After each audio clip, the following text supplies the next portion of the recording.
وأشهد أن لا إله إلا الله وحده لا شريك له وأشهد أن محمدا عبده ورسوله أما بعد عن أبي هريرة رضي الله تعالى عنه قال قال رسول الله صلى الله تعالى عليه وسلم نفس المؤمن معلقة بدينه حتى يقضى عنه أو كما قال عليه الصلاة والسلام اللهم صل على سيدنا ومولانا محمد وعلى آل سيدنا ومولانا محمد وبارك وسلم أستغفر الله الذي لا إله إلا هو الحي القيوم وأتوب إليه اللهم صل على سيدنا ومولانا محمد وعلى آل سيدنا ومولانا محمد وبارك وسلم আল্লাহ পাক জাল্লা জালালুহু আমাদের সবাইকে মাফ করে দেন। রব্বুল আলামিন আমাদেরকে দ্বীনের সহি বুঝ দান করেন। আমাদের সবার জন্য জান্নাতুল ফিরদাউসের ফয়সালা করে দেন। আল্লাহ পাক আমাদের অন্তঃকরণে শান্তির ফয়সালা করেন। একখানা হাদিস শরীফ পাঠ করলাম। হযরত আবু হুরায়রা রাদিয়াল্লাহু তাআলা আনহু থেকে বর্ণিত, নবীজি বলেন, নাফসুল মুমিনি মুআল্লাকাতুন বিদাইনিহি হাত্তা ইউকযা আনহু। কিয়ামতের ময়দানে মুমিনদের আত্মা, মুমিনদের রূহ ঝুলন্ত থাকবে, আটকা পড়ে থাকবে, কোনো ফয়সালা হবে না, জান্নাতে যেতে পারবে না। হাত্তা ইউকযা আনহু, যতক্ষণ পর্যন্ত না সে বান্দার হক মিটিয়ে দেয়, বান্দার হক আদায় করে। ইসলামের মধ্যে কিছু কিছু বিষয় অনেক সহজ করছেন আল্লাহ পাক। যেমন বিয়ে শাদী সহজ করছেন, কিন্তু আমরা হতভাগা কপাল পোড়ারা এটাকে কঠিন করে ফেলেছি।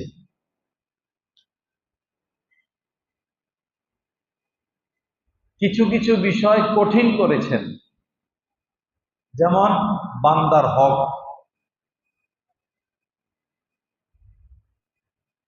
বান্দার হক এমন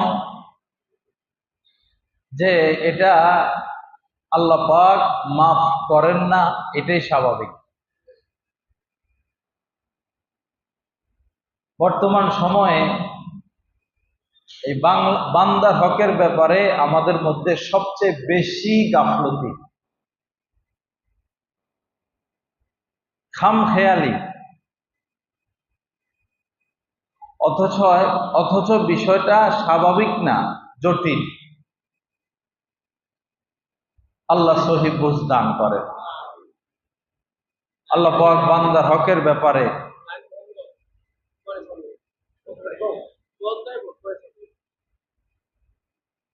আমাদেরকে সতর্কতা এবং সচেতনতা নসিব করেন।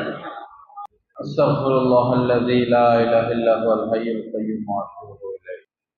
বান্দার হকের বিষয়ে যেমন মোহর,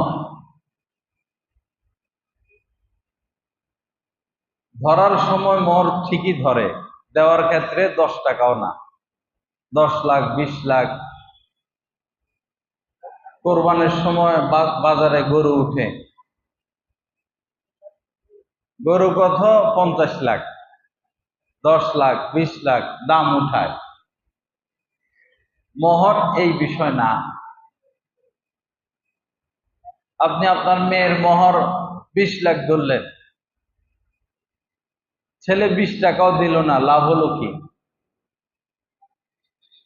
মোহর তো ধরতে হবে সাধ্য মোতাবেক, যেটা ছেলে দিতে পারবে। যেটা ছেলে দিতে পারবে না এমন মোহর ধরলে আপনি তো আপনার জামাতাকে বিপদে ফেলে দিলেন, সে তো ঋণী হয়ে গেল। সে যদি এই মোহর দিয়ে মরতে না পারে সে তো জাহান্নামে যাবে। আবার অনেকে মোহর কমাইতে কমাইতে বলে যে নগদ দিব, 10,000 দরে, 20,000 দরে। এটাও ঠিক না, এটাও অনুচিত। ছোট মানসিকতা, নিম্ন মানসিকতা।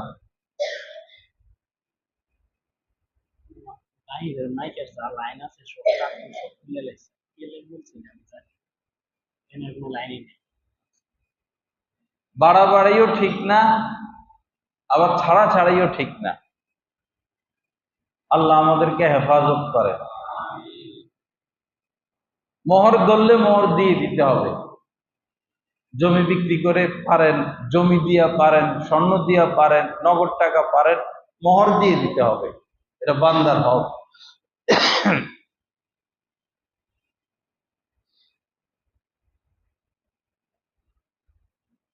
আপনি কাউকে গালি দিলেন, আঘাত করলেন, অপমানিত করলেন, এটাও বান্দার হক, তার থেকে মাফ নিতে হবে। আমরা মনে করি যে বারবার হজ উমরা করি, মসজিদ করে দিলাম, মাদ্রাসা করে দিলাম, আর কি? শরীয়তে কিছু কাজ ফরজ, কিছু মুস্তাহাব। ফরজ ওয়াজিবের ক্ষেত্রে ধরপাকড় হবে, কোনো ছাড় নাই। মুস্তাহাব করতে পারলে ভালো, না পারলে কোনো ধরপাকড় নাই। নামাজের পর নামাজ পড়তে থাকে, নামাজের পর নামাজ পড়তে থাকে। মানুষ একজন, ফ্যান চলে 2টা। পুরো মসজিদে মানুষ 3-4 জন, 3 জন, একটা ফ্যানই যথেষ্ট। 3 জনের মাথার উপরে 3টা চলে। আজকে যাবে না, বাসায় লাইন যাবে না, আজকে যাবে না। 3 জন মানুষের জন্য একটা ফ্যান যথেষ্ট, চলবে 3টা। অথচ এই লোকরা কিন্তু 1 টাকা মসজিদে দেয় না। যখন দান বাক্স আসে দেখবেন কেউ জিকিরে ব্যস্ত, নামাজ পড়তেছে। দান বাক্স আসতেছে, উনি নামাজে ব্যস্ত, উনার কারণে দান বাক্সটা যায় না। আসলে এই মার্কার লোকেরা 10 টাকাও দেয় না। গত সপ্তাহে কালেকশন হয়েছে, দেখছেন না? কে দিল?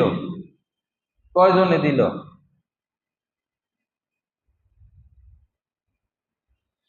লা ইলাহা ইল্লাল্লাহ। আল্লাহ সহি বুঝ দান করেন, আল্লাহ পাক আমাদেরকে মাফ করে দেন। যাই হোক, কথা স্পষ্ট বোঝা যায়? মাশাআল্লাহ। এই এই আমার সামনে যেটা মাউথ, এটার দামই শুধু 25,000 টাকা। এই শুধু এটার দাম 25,000।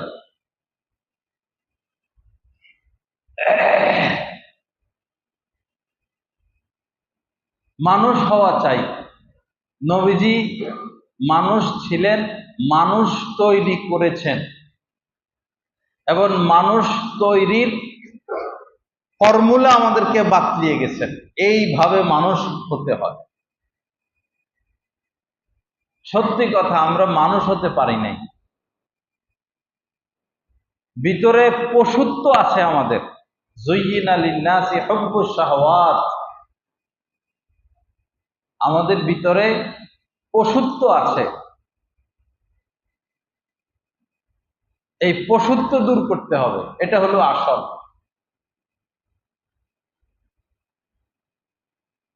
ভিতরের ময়লা দূর করতে হবে। জামা আয়রন করি আমরা ময়লা সহ নাকি ময়লা দূর করে? কোন পাগলেও ময়লা জামা আয়রন করে না। ময়লা জামা আগে ধুইতে হয়, আগে ভিতরটা পরিষ্কার করি। চোখটাকে ঠিক করি, অন্তরকে ঠিক করি, আচার আচরণ সুন্দর করি, নিজের স্টাফ কর্মচারী অধীনস্থদের সাথে ভালো ব্যবহার শিখি, এরপরে আয়রন করি, নফল ইবাদত করি, আলহামদুলিল্লাহ। ভিতরে পশুত্ব, নফল দিয়ে আপনি কি করবেন?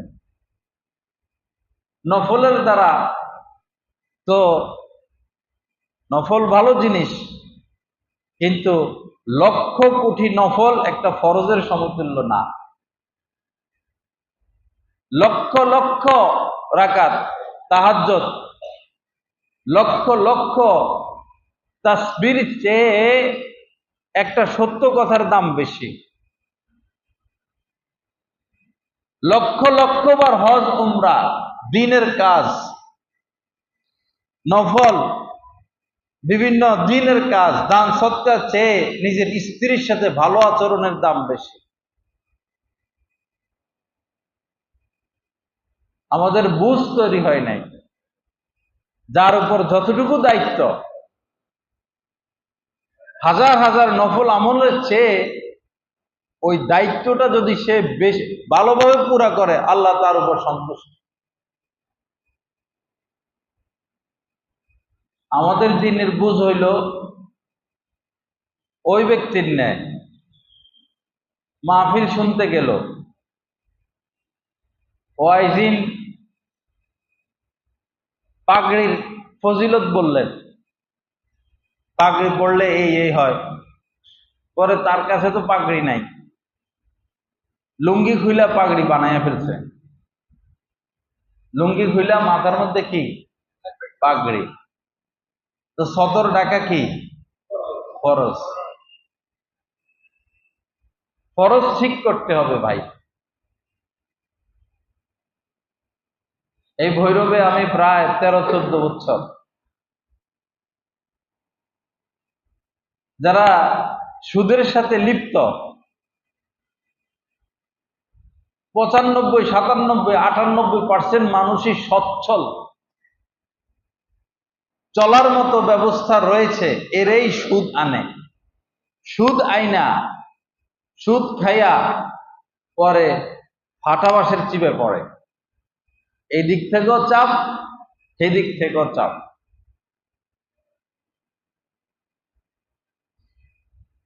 ইয়ামহাকুল্লাহুর রিবা, আল্লাহ পাক চ্যালেঞ্জ করতেছেন সুদখোরদের সাথে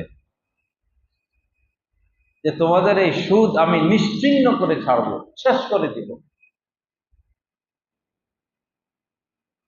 এই জন্য দিনের বুঝ, সহি বুঝ এবং ফরজ ওয়াজিব আগে,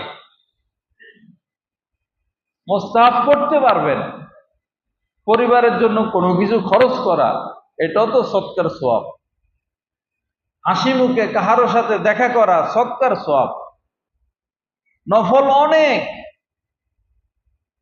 যারা এই সাউন্ড সিস্টেম ক্রয়ের ক্ষেত্রে সহযোগিতা করছেন, অটোমেটিকলি তাদের আমল নামা এখন সব পুষতে থাকবে, পুষতেই থাকবে। সহজ, আপনার কোনো কষ্ট নাই, একটু টাকা দিয়ে দিলেন।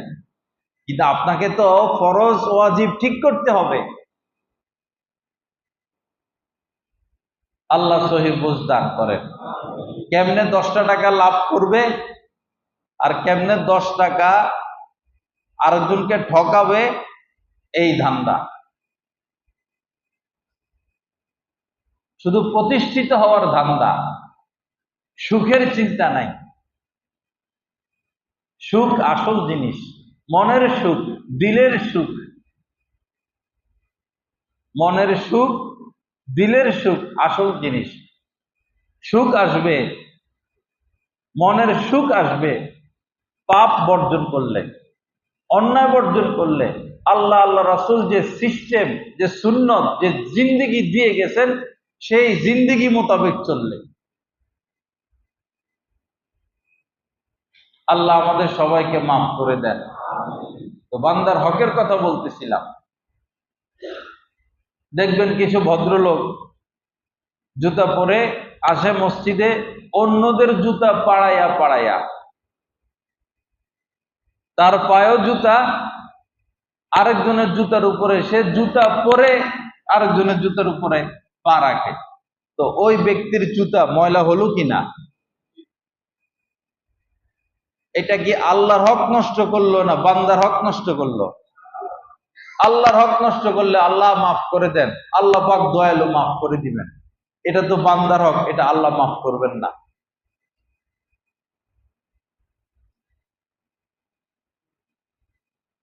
আল্লাহ আমাদেরকে হেফাজত করেন। বাবা, আমল কম হোক কিন্তু সুন্দর হোক। পরীক্ষা দিতে গেলেন, আপনি 50-60 পৃষ্ঠা লিখলেন, 3 ঘন্টায় 50-60-70-80 পৃষ্ঠা লিখলেন, কিন্তু পরীক্ষক কিছু বুঝে না। আপনি কি লিখলেন পরীক্ষক কিছু বুঝে না, আপনি তো 0 0 0 0 পাবেন। যা পারেন সুন্দর করে লেখেন। হাতের লেখা সুন্দর হলে, সাজানোটা সুন্দর হলে পুরো পড়েও না, নাম্বার দিয়া দেয়।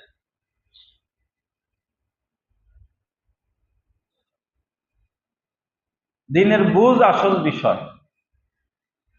আখলিস দীনাক ইয়াকফিকাল আমালুল কলিল, কি কথা নবীজি বলেছেন। তোমার দিনকে, দিনই বুঝকে, দিনই জিন্দিগিকে, 24 ঘন্টা যে তুমি দিন মোতাবেক চলবা, এটাকে পরিপাটি করো, পরিমার্জিত করো, খাঁটি করো, সুন্দর করো, কোরআন সুন্নাহ মোতাবেক করো। বেশি আমল লাগবে না, আমল বেশি লাগবে না।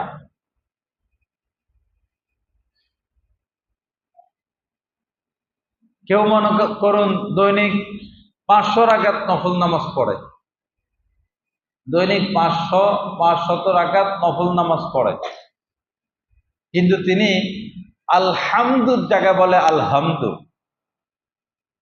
আলহামদুর জায়গায় বলে আলহামদু, আল্লাহু আকবারের জায়গায় বলে আল্লাহু আকবার। তো এই 500 রাকাত নফল নামাজের বিনিময়ে কোন নিকি তো পাবেই না, বরং তার আমলনামায় পাপ লেখা হবে, গুনাহ লেখা হবে। বুঝ নাই, বই পুস্তক পড়ে, তফসির পড়ে, বিভিন্ন ইসলামী কিতাব পড়ে বুঝ আসবে না। সেজদার উপরে সেজদা দিয়ে বুঝ আসবে না। দিনই বুঝ, দিনই বুঝের জন্য একজন হক্কানি আলেমের সোহবত এবং তার আনুগত্য, তার মোহব্বত জরুরি।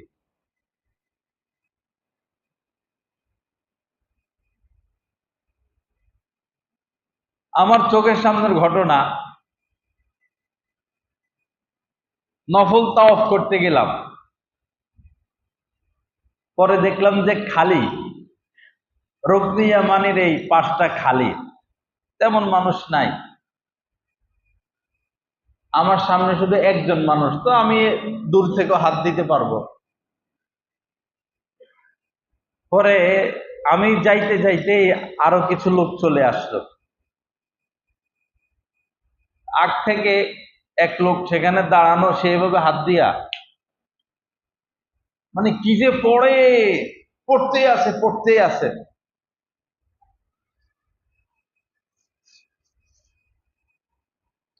পরে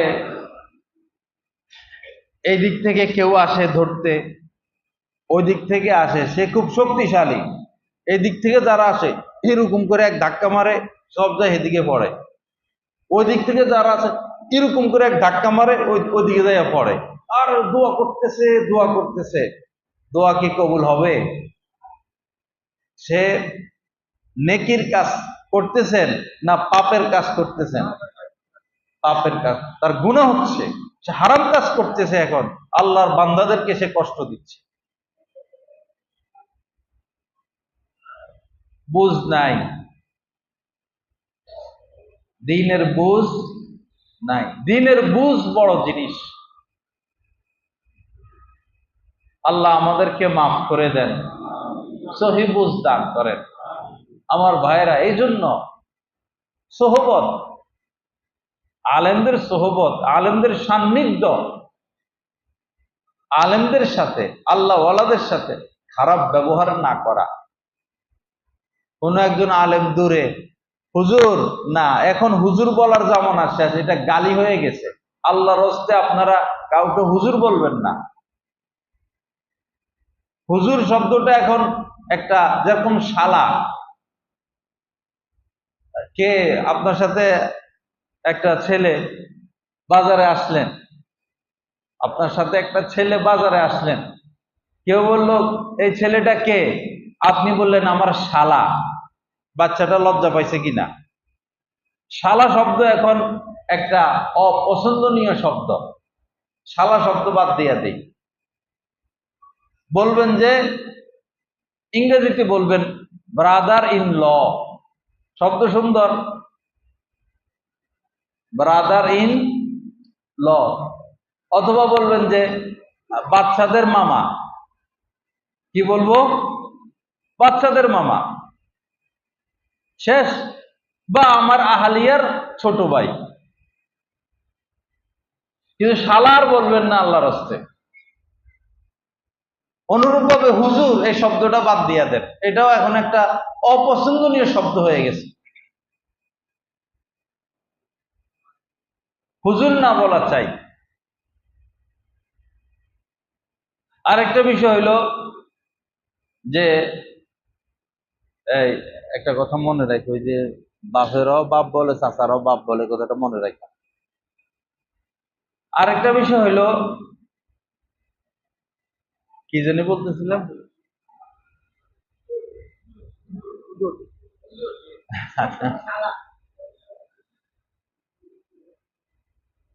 এই আচ্ছা, ওইটা বলি, যদি আল্লাহ আবার মনে করায় দেয় সেটা বলবো। বৈরবের মধ্যে এই সমস্যাটা আমি দেখলাম, আমার খুব মেজাজ খারাপ হয়, অনেক কষ্ট লাগে। দুইজন মানুষ আসলো, তো একজনকে চিনি, আরেকজনকে চিনি না। তো বললাম উনি কে? আমার ছোট ভাই। তো প্রথম যখন আমি ভৈরব আসছি, তো সবাই বলে আমার ছোট ভাই। আমি মনে করতাম যে আপন ভাই, ছোট ভাই বলতে আপন ভাই মনে করতাম। পরে যেখানে যাই, যারে তারে বলে ছোট ভাই, যারে তারে বলে ছোট ভাই। পরে আমি বললাম যে তো আপনি বলেন ছোট ভাই, তা আমি বুঝবো কেমনে সে আপনার চাচাতো ভাই না জ্যাঠতো ভাই না আপন ভাই না এলাকার ছোট ভাই? বুঝবো বুঝবো কেমনে? কথা স্পষ্ট বলেন কেন? কথা তো স্পষ্ট বলবেন, আমার চাচাতো ভাই, আমার খালাতো ভাই, আমার ফুফাতো ভাই, আমার ছোট, আমার আপন ভাই। ভাই বললে, আমার ভাই বললে আপন ভাই বোঝায়।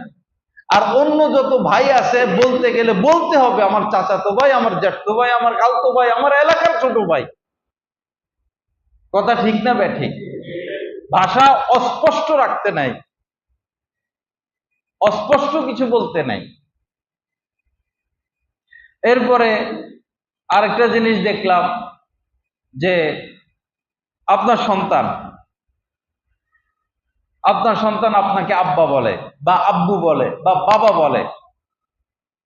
কিছু মানুষ আছে সন্তানকে শিখায় ড্যাডি ড্যাডি ড্যাডি, ও ড্যাডি ড্যাডি ড্যাডি কইয়া ডাকে।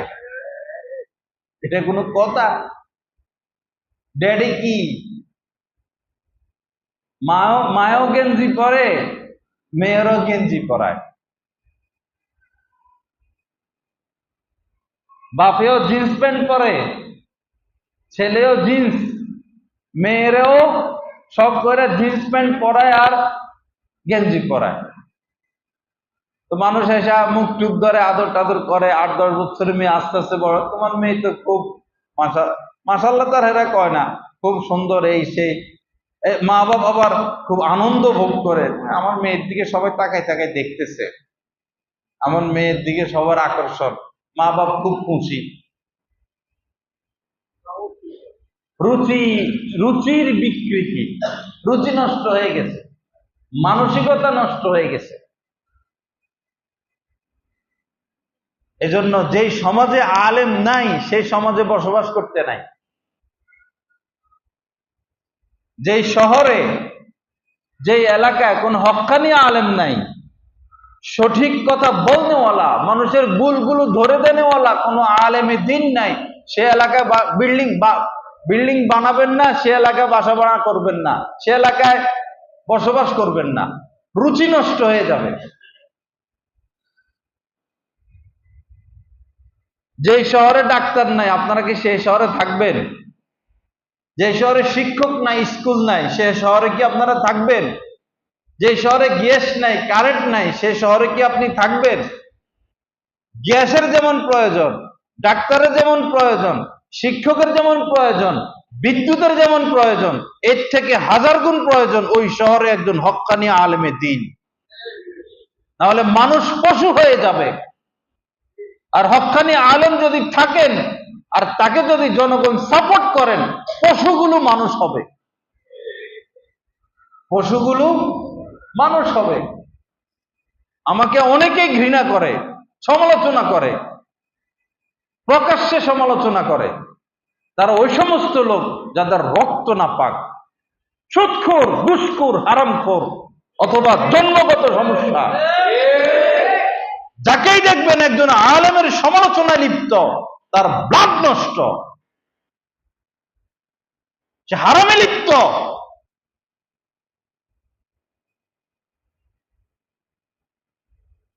যদি সাহস থাকে ঠাস করে গালের মধ্যে থাপ্পড় বসাইয়া দিবেন। কারণ একজন আলেম সে নায়েবে রাসূল। একজন আলেমের সমালোচনা করা মানে আপনার রাসূলের সমালোচনা করা। গতকালকে আমি ঢাকা থেকে আসতেছিলাম, মুসলিমের মোড় দিয়ে ঢুকছি, প্রাইভেট কারে বসা, জ্যাম। ওই দিক থেকে এদিকে গাড়ি আসে না, এই দিক থেকে পুরা জ্যাম। জ্যামের কারণ কি? একটা মাত্র ভ্যান হকার এখানে বসে আমটাম বিক্রি করে। রাস্তা তো ছোট, এই ভ্যানটার কারণে এই দিকের গাড়ি আসতে পারে না। শত শত মানুষ, হাজার হাজার মানুষ, স্থানীয় মানুষ, নেতা, প্রশাসন, সবার চোখের মধ্যে কি পোকা লাগছে? অন্ধ সবাই। একজন আলেমের সামান্য একটা সুতা এদিক সেদিক হইলে তোমাদের চোখ লাল হয়ে যায়। দুর্ব্যবহার করতে আসো, খারাপ ব্যবহার করতে আসো।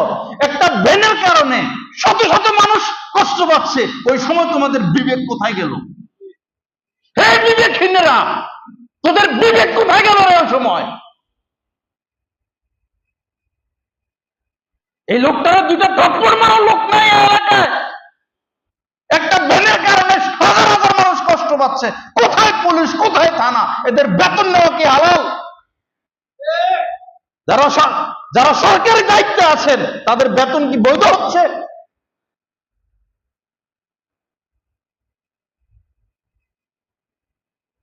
পারবেন চুপ করে শুনে থাকতে? পোতায় গেছেন আপনারা মুড়ির মতো, মুড়ির মতো পোতায় গেছেন। এই ঈমান দিয়া জাহান্নামের আগুন থেকে বাঁচা বহুত কঠিন। শুধু পারে আলেমদের ভুল ধরতে, আলেমদেরকে নিয়ে সমালোচনা করতে। করেন। যদি কেউ কোন হক্কানি আলেমের নিয়ে সমালোচনা করে, তার অজান্তে তার সমস্ত নেকি নষ্ট হয়ে যায়। তার অজান্তে তার সমস্ত নেকি শেষ। একজন হক্কানি আলেম, যিনি আল্লাহ ওয়ালা, যিনি হক কথা বলেন, সঠিক কথা বলেন, মানুষের ভুলগুলো ধরে দেন, সমাজের মানুষের উচিত তাকে সম্মান করা। শিল্পপতি থেকে শুরু করে নিম্ন শ্রেণী, কমিটির সভাপতি, সেক্রেটারি, সমস্ত সদস্য সহ রাষ্ট্রপ্রধানেরও দায়িত্ব একজন আলেমকে সম্মান করা। একজন আলেম যিনি নায়েবে রাসূল,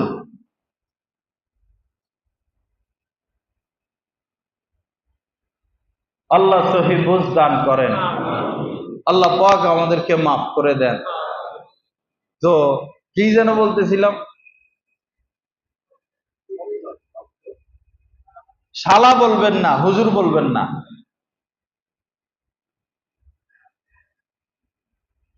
আরেকটা বিষয় হলো ওয়াজ মাহফিল। আজকে কে ওয়াজ করবে? নূর ইসলাম অলিপুরি। আজকে কে ওয়াজ করবে? ওমর ফারুক সাহেব। আজকে বয়ান কে করবে? জহির সাহেব, জহির হুজুর।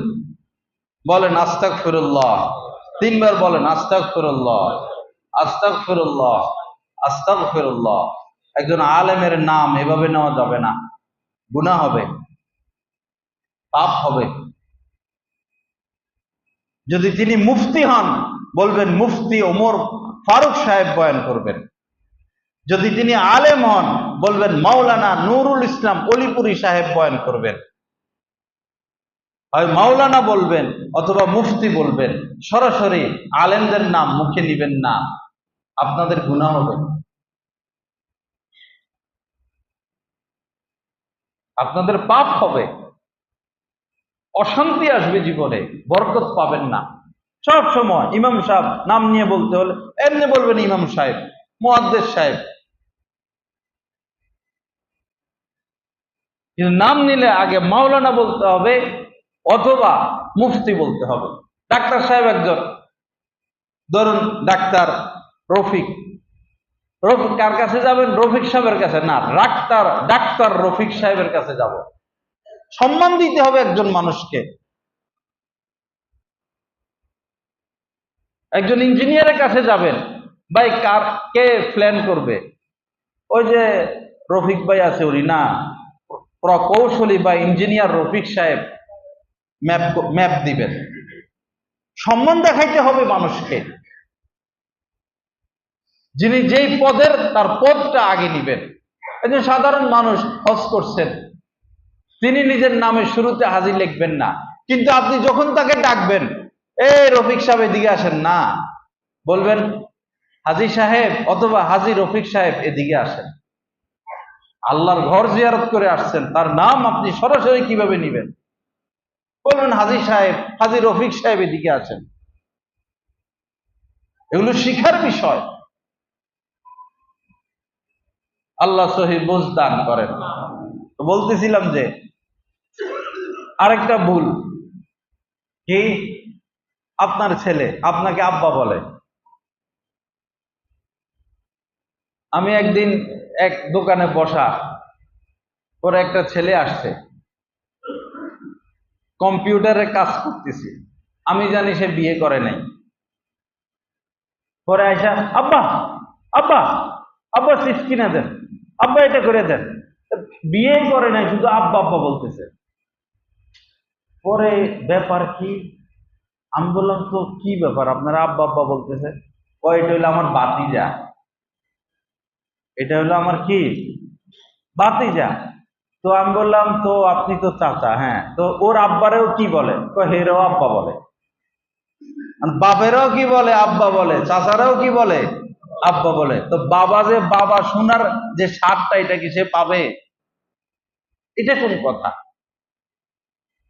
বাবাকে বাবা বলবে, চাচাকে চাচা বলবে, নানাকে নানা বলবে, দাদাকে দাদা বলবে, ফুফুকে ফুফু বলবে, এটাই তো সুন্দর। বাবারেও আব্বা, চাচারেও আব্বা। অথবা জ্যাঠা থাকলে বড় আব্বা বলে, চাচারে ছোট আব্বা বলে না, জেঠা বলবেন, জেঠু বলবেন। আল্লাহ পাক আমাদেরকে সহি বুঝ দান করেন। তো এর ফাঁকে একটা কথা রেখে এসেছিলাম, সমালোচনা করে, তারাই আলেমদেরকে নিয়ে সমালোচনা করে, আসলে ব্লাডে সমস্যা। অথবা আমার সমালোচনা যারা করে, দল পূজারী। কে কারা? তারা দল পূজারী। আমি বয়ান করার সময় কোনো দল আমার সামনে থাকে না, আমি স্বাভাবিক কথা বলি, দেশপ্রেম অন্তরে লালন করি।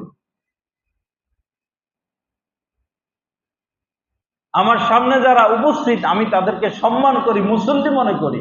কে কোন দলের লোক সেটা দেখি না। যখন কথা বলি কোন দলের উপরে আঘাত পড়ে ওই লোকেরা আমার সমালোচনা করে, বিরোধিতা করে। আপনি সেটা দেখবেন কেন? আপনি দেখেন কথাটা সঠিক কিনা, কথা কোরআন হাদিস মোতাবেক কিনা। এই বিষয়গুলো জেনে রাখবেন আপনারা। একজন আলেম কোনো একটা দল সাপোর্ট করতে পারে না, বিরোধিতাও করতে পারে না। একজন ডাক্তারের কাছে আওয়ামী লীগ সমান, বিএনপি সমান, জামাত সমান, জাতীয় পার্টি সমান, ইসলামী আন্দোলন সমান, ওয়াহাবি সুন্নি সব সমান। সে ডাক্তার, এরা তার রোগী, সে চিকিৎসা দিবে। অনুরূপভাবে একজন খতিব, তার চোখের সামনে বিএনপি থাকবে, আওয়ামী লীগ থাকবে, জামাত থাকবে, তবলিগের সাথীরা থাকবে, আলিয়ার মাদ্রাসার লোক থাকবে, কওমি মাদ্রাসার লোক থাকবে, সুন্নি থাকবে, ওয়াহাবি থাকবে। তিনি মনে করবেন এরা আমার মুসলমান ভাই, এরা আমার মুসলমান ভাই। তাদেরকে সঠিক বুঝ দেওয়া, দিন শিখানো খতিবের দায়িত্ব। তিনি যদি কোন দলের উপর, কোন দলীয় লোক যদি তার উপর প্রভাব বিস্তার করে, তখন সমাজের মধ্যে আর দিন থাকবে না, দিন শেষ হয়ে যাবে। দল ক্ষমতায় আসবে, দল ক্ষমতা চলে যাবে, কোন দল স্থায়ী না।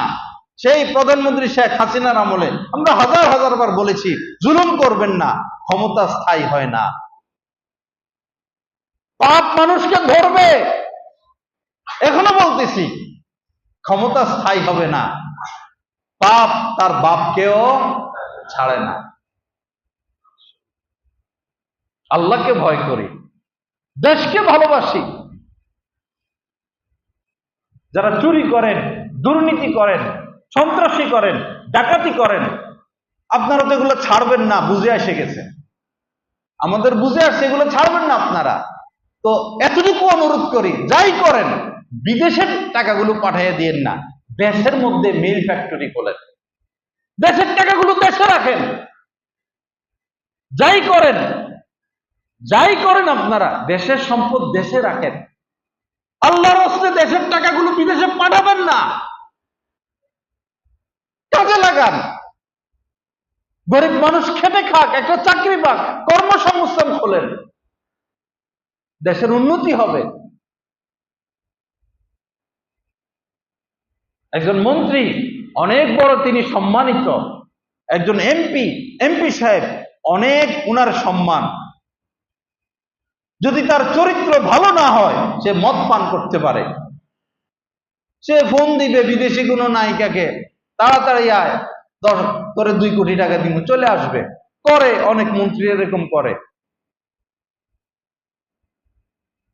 সে জুয়া খেলতে পারে, কিন্তু একজন মন্ত্রী, একজন এমপি, একজন চেয়ারম্যান, একজন নেতা চুরি করতে পারে না। চুরির মতো নিকৃষ্ট কোনো কাজ সমাজে নাই।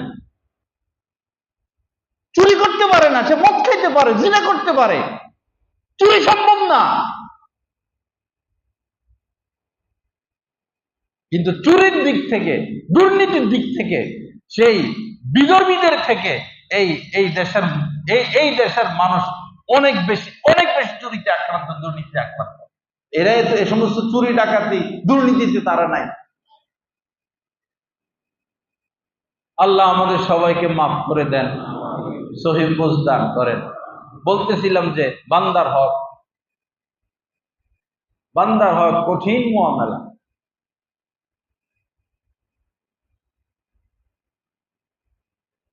হযরতে ইমাম আহমদ ইবনে হাম্বল রহমতুল্লাহ আলাইহি, 4 মাযহাবের উনি একজন। উনার মজলিসে এক ব্যক্তি আসা যাওয়া করেন দীর্ঘদিন থেকে,